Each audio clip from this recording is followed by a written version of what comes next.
We are more digitally plugged in and connected than we ever have been in the history of humanity. And yet at the same time, we are more disconnected and lonely and stressed out and anxious than we ever have been at any other time in humanity. And some would say, we got to do away with the technology. It's the technology that's doing it. We need to do less. We need to unplug. And what I would suggest, and what I deeply feel, is that it's not necessarily the technology, but how we're using the technology. And so what I feel in my heart, and what I'd like to share today, and what an amazing day to share it, as we connect locally and globally with women in San Francisco and all over the world, and hear these powerful messages, is how do we ramp up our own digital fluency to be able to create more meaningful connection. And so when I think of what is meaningful connection, I think of big, big questions that keep me up at night. I think about what needs to change. Who do we need to be in our workplaces, in our communities, in our schools? And what do we need to do to be able to have more meaningful connections in our lives? And if we had more meaningful connections, what is the kind of work that we could accomplish? And we've seen so many instances of that this evening. So the first thing I did, as this kind of feeling that has been mulling for me for probably 2 years now, is recently when I needed to put it all together, the first thing I did is I went and I looked, what is the definition of connection? And here was what I found. And it's okay. It talks about a relationship between a person, an experience, and a thing. But yet it's missing a piece for me, because when I look at the picture of the two people talking, that feeling, that to me is a feeling that I see of meaningful connection that I don't see in the definition of the words. And so I think about the tablets and the smartphones and the technology that we have, and I think about how that's evolved in my generation. There is still a phone like that in my mom and dad's house. So when I was growing up, that was what we used for communication and connection in a certain way. And that has evolved to the place that our phones are no longer just our phones. There are video cameras, there are GPSs, there are levels, there are alarm clocks. They become an extra appendage and something that we filter everything that we see in the world and how we find and connect with people and things and experiences. And so what's happened as this proliferation of this extra appendage that we have now, and in some countries you actually have more digital phones and smartphones than you have people, and I still don't get that one.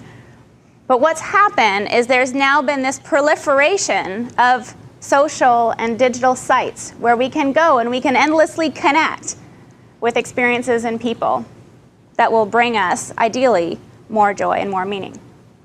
And if you just want to take a quick look at this stat, what this is this is basically the increase in social networking sites, and this is only really in the past 8 or 9 years. And where we used to be at 5 or 6 or 7 or 8% of our various age groups connecting via these social sites, we're now 60, 70, 80, 90%. What does that mean? That means there's 60, 70, 80, 90% of the population that is out there making these connections, but are they meaningful? And I would suggest where we've come in our maturity in terms of the infancy, I think, that we're still at in how we use digital and social to connect, is that we're collecting friends and fans and followers like we collect hockey cards.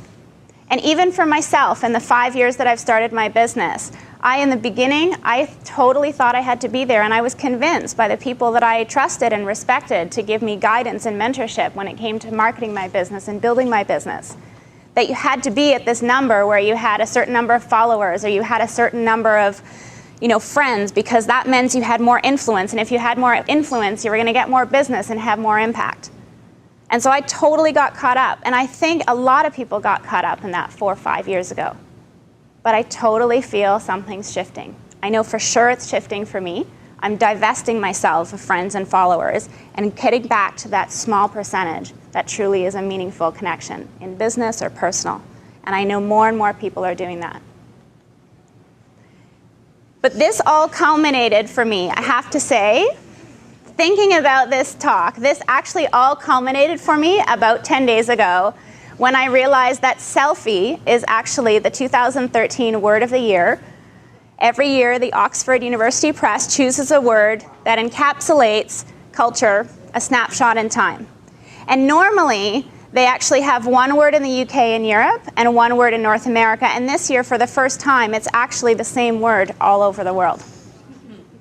And how they measure this word, how they get to this place, is they simply look at the iterations of the number of times that this word or this concept is showing up. And for those of you who don't know what selfie is, that's me taking a picture of myself and then turning it around and sharing it on social media. And if you just Google images of selfies, it's unbelievable what you will see.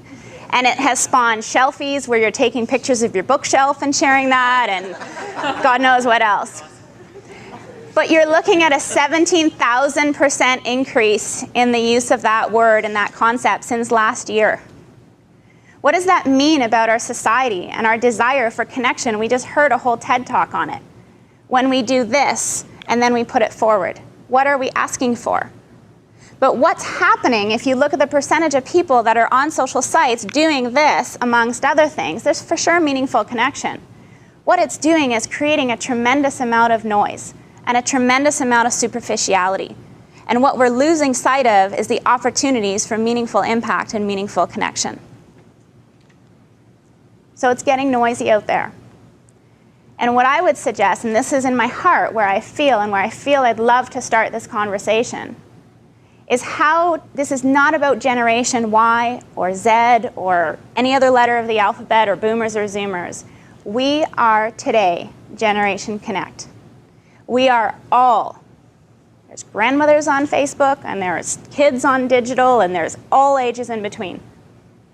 We are the generation that has no boundaries. We are the generation that can access any amount of information, all of us. There is so much work to be done in the world. How do we increase our own digital fluency, our own maturity with how we interact with digital and social and technology to be able to make a more meaningful impact? And so I think of those two questions. I think of who do we need to be and what do we need to do? And the first place I think of that is in our workplaces. Who do we need to be in our workplaces as employers, as colleagues, as coworkers, as inventors and creators? Who do we need to be more digitally fluent and to connect more meaningfully? And what do we need to do? How does information flow in organizations? How do we collaborate in different ways? How do we build and create and remove hierarchy and silos and forget about the place where information is power and just because I'm the boss, I have the most information? Today in our Canadian workplaces, somewhere between 68 and 71% of the workforce is either apathetic or totally disengaged in their work. Look around the room. 68 to 71% really are waking up in the morning and not even remotely coming close to acting at their full potential. What would it look like if we were all more engaged?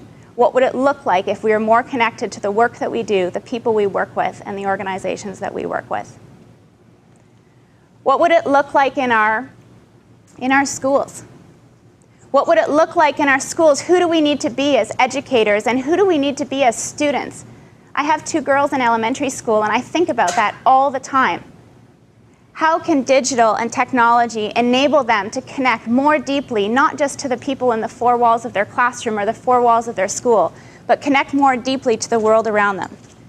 And when I look at kids today who can take an astronomy lesson from an astronomer or for an astronaut in space, or who can Skype with an equivalent age student in Africa and see the impact that they're making, what are the kinds of global and local conversations that we can generate? In our schools, when we teach our girls and our boys to code and to use responsible digital tools, what does that look like? What does it look like in our communities? Who do we need to be in our communities to embrace more openness and transparency and inclusion? And how can we leverage digital and social and technology to be able to help us get there and create more deep connections in our communities? I'll give you a specific example. There was a small community in the UK, and they held this hackathon with all these different members in their community of all different ages, and what they were trying to do is trying to come up with what are some big problems that we have in our community. And one of the really interesting ones that came up was this idea that there was actually a very small slice of the community, people who were 80 and older, who were actually excluded from the sort of community feel of community because they had less mobility, they were less able to get out of their houses, and through technology what they were able to do is actually develop this app essentially where someone like myself who wanted to volunteer and give back to the community a little bit, I would turn around and I'd be like, well, I'm cooking dinner anyways for my family of 4. And I could go on to this app essentially that the community created, and I could say, I'm cooking spaghetti and meatballs for 4, I'm actually cooking 6 portions, so I have extra 2 portions. And then someone on the other end who is in need of a little bit of connection and a meal, they would say, well, sure, I'd love to sign up for the spaghetti and meatballs. And then I package up 1 portion, and I actually hand deliver it to the person who's in the closest geographical location that has need. What does that do to create meaningful connection, person-to-person connection, through digital and social technology? And so when I think of who do we need to be, these are big, big questions. I do not have all the answers. When I think of what can each of us do, this is the stuff that I think about. First of all, each and every one of us think about, how can I have greater impact? Could I have greater impact if my digital fluency was a little bit more elevated than it was? What could I discover that I don't know now? Who could I connect with? What is the work I'm already passionate about, and who else is passionate about that world? If ever there was inspiring conversations that happened today, it's through technology that we are able to see them. And I'll show you how that connection happens, because the talk that we heard about the women in Africa and the technology and what they're building and creating, I was looking at the Twitter feed, and through the Twitter feed I saw a tweet of someone who made a tweet saying, so proud watching my boss on stage talking about, and the topic she was talking about. And I tweeted to her and I said, that's awesome, are you watching it live, or are you watching it sort of back from your country in Africa? And she said, no, I'm watching it live. So through technology, if I want to continue, I don't know if she responded, but I asked her, I said, I'm doing a talk in an hour, I'd love to know what you think about technology and communication and connectivity. So I'll see if she responds. But that's just one tiny example through a shared experience of us realizing that we are both inspired by the same talk. That's a person-to-person connection that can get made. Shared experience. We need to get better, not so much at broadcasting our lives and broadcasting our message. We need to get better at creating shared experience and communicating and connecting around shared experience. Probably one of my most powerful lessons as I was starting my business and looking at kind of communicating and sharing information was in 2008, I started my business. So 2009, I wrote a blog post, and the blog post was entitled, Leadership Lessons I Learned from Grief. And what it was a blog post that was a very personal blog post that I decided to share because there really were so many powerful lessons that I had learned from the death of our first child. So we had an infant death, and that would have been her 4th birthday. And in that anniversary, I wrote this blog post, Lessons Learned in Grief. And that is to date the single most shared blog post that I wrote. And I didn't write it because I had a message to share anything. It was very personal. It's vulnerable. And through that shared experience, I was able to have women from all over the world who had also lost a child of different circumstance, different age group, different countries, that I'm still connected to today, that we still have a closed LinkedIn group that is just this group of 24 women that have this shared experience of losing a child. That's powerful, and that starts changing who I am because of what I've learned through those experiences that I never would have had if we hadn't had that connection via digital.